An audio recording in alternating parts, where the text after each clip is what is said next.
L'invité du jour, animé par Patrick Figeac. Rien ne nous engage à tenir nos promesses, et il n'existe pas de loi au ciel qui limite la possibilité insolente de nos trahisons. On lit toujours que c'est par amour que Dieu nous donne la capacité d'être libre, de bafouer, de mentir et de trahir. Une telle hypothèse n'a absolument rien de réconfortant. La perspective d'un ange qui nous guide serait largement plus rassurante. Ainsi, nous ne serions pas abandonnés, comme Cécilia, attendant devant le perron de sa maison la voiture des parents de son amie Lucie qui l'emmènera vers son destin sous le regard impitoyable de Dieu. Bonjour, Joris Giacometti. Bonjour. Qu'est-ce qu'on vient d'entendre ? Alors là, on vient d'entendre un passage de mon livre « Ce que la nuit choisit », publié en janvier 2025 chez De Noël. Et qui a obtenu le prix de la Bastide. Oui. Félicitations. Merci beaucoup. C'est votre premier ouvrage que vous publiez ? Oui, c'est mon premier roman, oui. Alors justement, c'est intéressant. On a la chance d'avoir votre éditrice. Oui. Bonjour, Marie Bonjour Desmarais. Patrick. Donc, qu'est-ce qui vous a, amené à écrire ? Alors moi, ça a été un parcours assez long et atypique. Disons que c'est quelque chose qui m'obsédait déjà enfant, en fait. Et puis après, j'ai eu un parcours un peu catastrophique, à la limite de la déscolarisation. Je passe un bac sans aucune conviction dans une filière technique. J'arrête 2-3 ans avant de reprendre les études. Et c'est pendant ce temps d'errance, mais nécessaire, on va dire, que j'ai recommencé à lire beaucoup, à mes 20 ans, on va dire.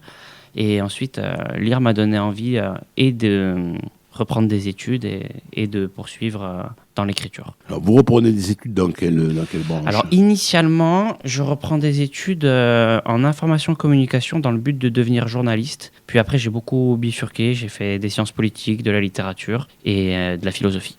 Et maintenant, qu'est-ce que vous faites quand vous n'écrivez pas ? Je suis prof de philo. Non, un beau métier. Oui, très beau. Vous enseignez la philo. Non, où ? Alors, j'enseigne la philo au lycée Laetitia à Ajaccio. Ah ben encore, non, vous joignez l'utile à l'agréable. C'est ça. Et l'écriture joue maintenant un rôle important dans votre vie ? Oui, véritablement un rôle important. Après, je pense que tous ceux qui écrivent vous diront que ce qu'il faut principalement pour écrire, c'est du temps. Et qu'avec donc une vie de professeur, on a un peu de temps, mais beaucoup moins que ce qu'on imagine. Et en fait, il faut chasser le temps pour réussir à avoir une disponibilité mentale assez forte pour avoir une plage d'écriture conséquente. Et c'est pas évident. Parce que entre les cours, préparer les cours, c'est ça. Toutes les réunions, ça fait quand même une belle plage de temps qui est prise par l'exercice de votre profession. Donc vous prenez le reste le week-end, la nuit. Alors quand j'ai écrit ce livre, Ce que la nuit choisit, en fait, j'avais pas encore mon concours. J'étais contractuel. Et donc en tant que contractuel, il arrivait que j'ai un poste complet, mais il y avait beaucoup de période où c'était très compliqué parce que je travaillais, j'avais genre 4 heures de cours par semaine, donc forcément très très peu de revenus, mais à côté de ça, j'écrivais tout le temps. Donc j'écrivais pendant ces périodes-là, les vacances d'été et toutes les vacances que j'avais en tant que professeur aussi. Donc Ce que la nuit choisit était déjà écrit quand vous devenez prof de philo à plein temps ? Non, alors quasiment. En fait, on était sur les corrections. On était sur les corrections avec Marie l'année où j'ai eu le CAPES, en fait. Mais on va se tourner vers Marie. Mais d'abord, Joris, comment ça se passe ? Vous finissez le bouquin et vous l'envoyez à des éditeurs comme ça, au petit bonheur la chance ? Il a eu une aventure éditoriale très compliquée, dont on pourra reparler même avec Marie qui vous en parlera. Initialement, dans un premier temps, je l'envoie à un seul éditeur parce que je ne sais pas du tout comment ça se passe. Et donc, j'ai reçois une lettre de refus peut-être 7 ou 8 mois plus tard. Puis ensuite, je l'envoie à plusieurs éditeurs. Là, je commence à avoir des encouragements et une préacceptation qui n'a pas abouti. Et c'est suite à cela que j'ai eu le contact de Marie qui a lu le livre et m'a donné une réponse quelques mois plus tard. Ouais. Alors, comment ça se passe, Marie, vous, éditrice chez Noël ? Vous recevez le manuscrit de Joris. Alors déjà, je pense que toutes les histoires de manuscrits sont compliquées. Enfin, c'est vraiment rare qu'un auteur envoie un texte chez un éditeur et qu'il soit publié immédiatement. Moi, je crois beaucoup je vais employer les grands mots, au destin. Et je pense que parfois, le texte, il n'arrive pas au bon endroit au bon moment. Et quand ça marche, c'est parce que c'était la bonne personne et le bon moment aussi. Pour moi, il y a comme ça des planètes qui s'alignent ou pas. Et un bon texte peut mettre du temps à trouver la bonne maison et la bonne personne. Et en l'occurrence, oui, quand j'ai reçu le texte de Joris, je ne l'ai pas lu tout de suite parce qu'on a toujours plein de manuscrits en retard. Et quand je l'ai lu, le premier échange qu'on a eu, je lui ai écrit pour le refuser, en fait. C'était un mail de refus, mais un long mail de refus. C'est ce mail qu'on fait parfois, assez rarement, à vrai dire. Enfin, en tout cas, dans mon trajet, c'est arrivé rarement. C'est-à-dire, je trouve qu'il y a d'énormes qualités d'écriture et quelque chose de très singulier qui m'a donné envie de me pencher sur le texte et de faire un refus que j'appelle un non, mais point de suspension. C'est-à-dire, je dis non parce qu'en l'état, je ne me vois pas le publier, mais je fais un long mail en expliquant tout ce qui me semble ne pas fonctionner et qui mériterait d'être retravaillé. Et pour moi, c'est une façon de voir si l'auteur est ouvert à la perspective du retravail et s'il entend ce que je dis, s'il est éventuellement d'accord ou en tout cas ouvert à ces suggestions, à ces questions-là. Et en fait, Joris m'a tout de suite répondu, je crois, le lendemain, enfin moins de 24 heures après, en me disant, mais moi, je voudrais retravailler, justement, j'y suis complètement ouvert. Ce que vous m'avez écrit, ça me parle. Et est-ce qu'on peut s'appeler ? Et effectivement, on s'est appelé, je ne sais plus, le lendemain ou le jour même. Et quand on a raccroché, on s'était dit qu'on allait travailler ensemble. Alors que, voilà, quelques jours avant... Et alors, comment ça se passe ? Travailler ensemble ? Comment ça se passe, un travail entre un éditeur et un auteur ? Alors, ça dépend vraiment... Pardon, c'est le cas personnel. Ça dépend vraiment du texte, de l'auteur, de son caractère, du caractère du texte aussi. Ça dépend de l'éditeur, évidemment. Dans ce cas précis, il y avait un problème de mise en place des personnages. Il y a beaucoup de personnages, c'est un livre qui est assez gros, il y a beaucoup de personnages et beaucoup d'intrigues. Et c'est vrai que ma première réserve portait sur le début, où on nous balançait tous les personnages d'un coup. Le lecteur était censé être familiarisé avec tout le monde, alors que ce n'était pas du tout le cas. Et peut-être l'un des premiers sujets de travail et de discussion, c'était comment est-ce qu'on installe un peu mieux les personnages et les différentes relations qu'il y a entre eux avant de les lancer dans toutes les péripéties du livre. Mais qu'on ait un peu une situation de départ avant que tous ces personnages soient bousculés. C'était ça mon premier souci, en fait. Alors ça demande du temps, ça. Ça demande beaucoup de temps. Bon, elle est exigeante, Marie. Elle est très exigeante. Très exigeante, alors très bien, très compétente, mais très exigeante, oui. Et alors, vous reprenez le texte, et 100 fois, fois oui. sur le métier, vous remettez votre ouvrage. C'est ça, plus de 100 fois même. Alors, par rapport au temps dont on parlait tout à l'heure, c'est vrai que finalement, entre le moment où j'ai lu, puis relu, etc., la période où on a eu beaucoup de travail, où Joris a eu beaucoup de travail, d'ailleurs, c'était les vacances d'été, donc ça tombait bien sur le planning d'un enseignant.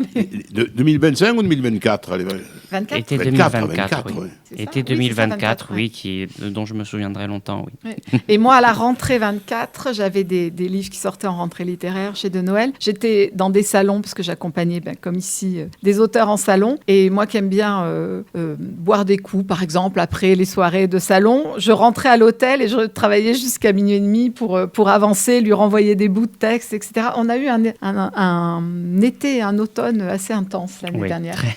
Très intense même. Et donc, à un moment donné, Marie vous dit, ça y est, c'est bon ? Oui, d'ailleurs, j'ai lu le mail, je l'ai relu, puis je me suis dit non. J'ai eu du mal à me dire que ça y est, c'était terminé. Qu'est-ce qu'elle que vous le disait texte, je me souviens qu'elle m'a écrit je ne suis pas peu fière de t'annoncer que le roman part en correction de copie. Et je me souviens d'avoir lu le mail et de m'être dit ça doit être encore une étape, mais je suis sûr qu'il y a encore 1612 corrections derrière. Elle va encore me faire bosser.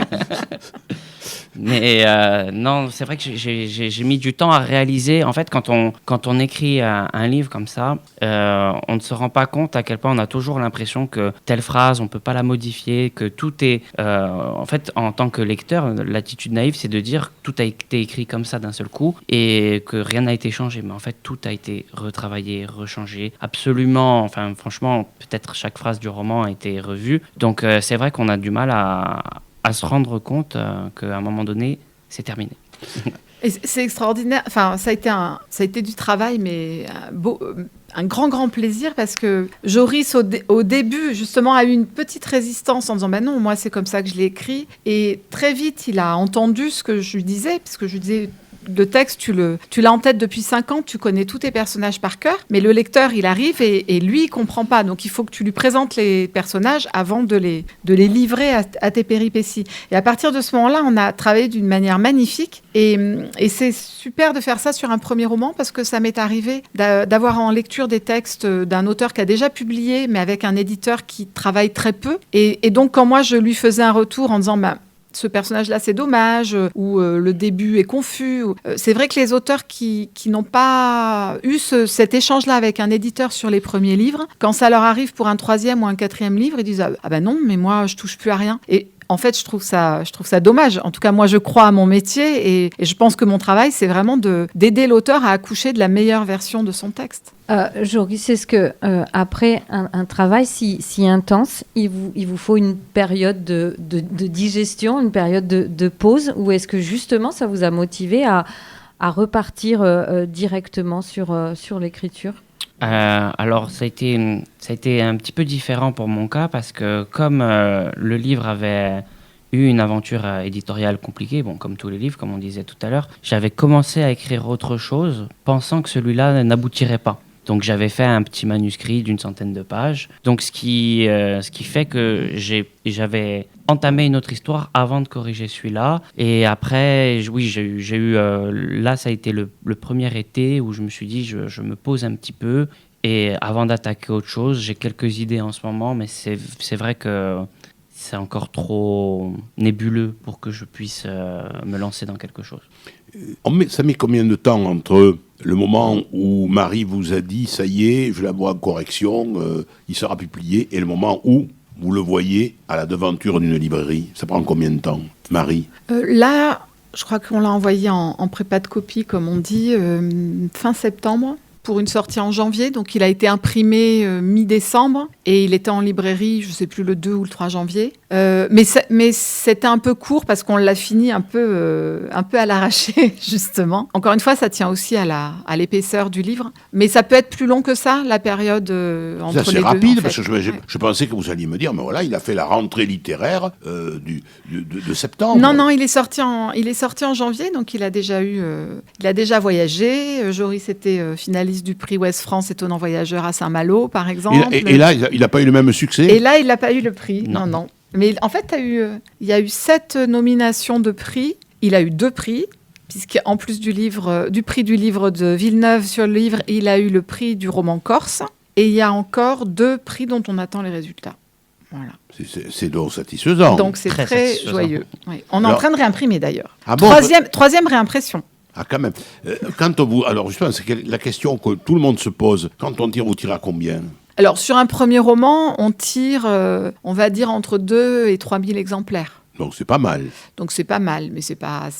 Oui, là, c'est un tirage classique, quoi. Et là, donc, troisième, c'est-à-dire qu'il a déjà presque 10 000 exemplaires. Il a été réimprimé 3 fois à 1000 exemplaires. Donc, il a 5 000, quoi. Voilà, quasiment. C'est pas mal. Ouais. Ah ben, c'est super. Il n'en vivra pas encore, il va encore avoir besoin de la philosophie pour vivre, mais un autre ouvrage est en préparation? Oui, plus ou moins, je pense qu'on peut le dire. Oui. En fait, j'ai beaucoup même... j'ai un deuxième petit ouvrage qui est, selon moi, presque prêt. Selon Marie, je ne pense pas. Mais ensuite, j'ai 2-3 petites histoires avec une 20aine de pages que j'ai commencé. Mais très honnêtement, j'ai pas une histoire qui me possède assez pour que je me dise, allez, maintenant je sacrifie mon peu de vie sociale pour me consacrer exclusivement à l'écriture. Parce que pour ce que la nuit choisit, ça a été ça. C'est-à-dire que ça a été des journées où c'était ma mère qui venait me chercher dans ma chambre en me disant, bon, là, ça fait 3 jours que t'es pas sorti, tu vas à la plage, fais autre chose en fait. Parce que sinon tu vas péter les plombs. Oui, c'est vrai, c'est compliqué. Ouais, ça a été... Et alors, vous avez beaucoup de sollicitations pour ce livre ? Oui, franchement, oui, c'est... Et vous arrivez à concilier votre métier de prof et votre métier de... Oui, parce que là, j'ai de la chance. Cette année, je suis enseignant qu'à mi-temps, puisque je suis titulaire sur zone de remplacement. Donc, pour l'instant, je n'ai pas mon emploi du temps complet, ce qui devrait pas tarder, je pense. Ensuite, je peux organiser ça les week-ends et les vacances scolaires. Et les sollicitations, pour la plupart, se trouvent en Corse. Donc, à la limite, je peux rouler. Oui, c'est ce que j'allais vous dire. Si c'était sur le continent, vous n'arrêteriez pas de faire des allers-retours. Ça m'arrive régulièrement quand même. Hein. Je veux dire, j'ai de la chance d'avoir un beau petit succès et donc de devoir partir souvent. Et alors, comment vous jugent les collègues ? Les collègues au lycée, travail, au travail, ils savent ? Oui, ils savent, oui. Ben, écoutez, généralement, ils sont très, très aimables, hein. Ils me félicitent et c'est pas quelque chose dont moi je vais parler spontanément quand j'arrive au travail en fait, mais eux peuvent le faire. Là, il est modeste, hein, parce que je crois que ses collègues le suivent de près sur les réseaux sociaux et ses élèves aussi. C'est sûr que là, C'est vrai. les élèves, ils vous Oui. parlent de vos livres ? Oui, les élèves, oui. Alors, il faut savoir, sans vouloir dire que ce sont de petits monstres, mais toute tentative de s'éloigner un peu de la philosophie de Descartes ou de Leibniz pendant 5 minutes en essayant de poser une question au prof sur l'actualité, que ce soit globale ou romanesque, c'est toujours bon à prendre pour eux. Donc, à chaque fois, ils vont me poser des questions. Quand ils voient qu'il y a un truc qui commence à être un peu compliqué avec Platon... Ah monsieur, on a vu sur Insta que ce week-end vous étiez je sais pas trop où et voilà, donc ils essayent. Non mais après la plupart le lisent. Hein. Avec ça on peut faire de la philo. Oui, alors moi très honnêtement j'essaye de séparer un petit peu les deux activités. Il y a des élèves qui m'ont demandé monsieur, est-ce qu'on peut vous citer dans une disserte? J'ai dit franchement évitez. j'ai pas la prétention que ce soit quelque chose à but philosophique. Il m'arrive d'en parler, mais je pense que c'est bien de séparer les choses et moi je suis pas professeur pour faire la promotion du livre quoi. Mais j'en parle très très rapidement quoi. Vous allez continuer à écrire? Ah oui, c'est vital. Donc, chez De Noël? Je ne sais pas du tout ce qui va se passer pour la suite, puisqu'il va y avoir quelques petits changements. Mais... Je suis en train de changer de maison d'édition, en fait. Vous dans une semaine, je ne serai plus chez De Noël. Ah bon, et on peut savoir où est-ce que vous allez? Absolument, je serai responsable de la collection Notabilia chez Noir sur Blanc. Eh ben voilà, donc vous allez vous amener Joris dans vos bagages. Alors, c'est le suspense qui dépend plus de lui que de moi. Ce que la nuit choisit, de Joris Zumanetti, qui vient d'obtenir le prix de Villeneuve ce livre. Merci Marie, éditrice, de nous avoir accompagnés et d'avoir accompagné Joris. Merci. C'était l'invité du jour, animé par Patrick Figeac.